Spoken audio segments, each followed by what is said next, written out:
சிறுகடிக்க ஆசை சரியில்ல. அடுத்த வர எபிசோட்ல நம்ம முத்து இருந்துட்டு, "அப்பா, பாட்டி நம்ம வீட்டுக்கு தீபாவளி அதுமா 3 சொந்தக்காரங்க வந்திருக்காங்க." அப்படின்ற மாரி சொல்லிர்றாங்க. அத யாருன்னு பார்க்குறதுக்குள்ள நம்ம மீனாவும் ரொம்பவே சந்தோஷமா எட்டி பார்க்குறாங்க. பார்த்தா நம்ம கிறிஷோட பாட்டின்னு நிக்கிறாங்க. அவங்கள பார்த்த உடனே ரோகிணி பயங்கரமா ஷாக் ஆகுறாங்க. அதுக்கு அடுத்து தான் பார்த்தீங்கன்னா, கிறிஷ் இருந்துட்டு, "பாட்டி, நான் ஆசைப்பட்ட மாதிரி என் அம்மாவோடவே நான் இந்த வருஷம் தீபாவளியை ரொம்பவே சந்தோஷமா கொண்டாட போறேன்னு வேற ரொம்ப சந்தோஷமா சொல்லிட்டு இருக்காங்க. இது எல்லாத்தையும் நம்ம மீனா கேட்டுடுறாங்க.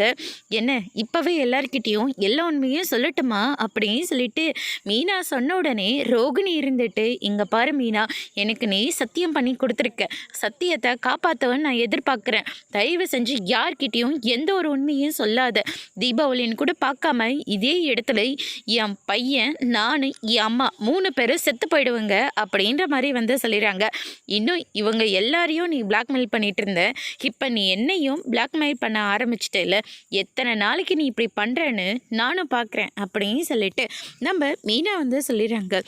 அதுக்கு அடுத்து தான் நம்ம முத்து இருந்துட்டு, "மீனா, உனக்கு என்னாச்சு? ஏன் உன் முகம்லாம் ஒரு மாதிரியாக இருக்குது? நானும் கோயிலேருந்து பார்த்துட்டே இருக்கேன், உன் முகமே சரியில்லை. உடம்புக்கு ஏதாவது முடியலையா?" அப்படின்னு சொல்லிட்டு கேட்கவும், "ஆமாங்க, ஜின் இருக்க முடியாத அளவுக்கு ஒரு விஷயம் உள்ளே ஓடிக்கிட்டே இருக்குங்க. இது வரைக்கும் உங்ககிட்ட நான் ஏதாவது மறைச்சிருக்கேனா? இல்லையேங்க.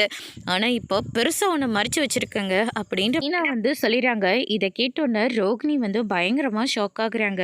அதோட பிரம முடிச்சிருக்காங்க.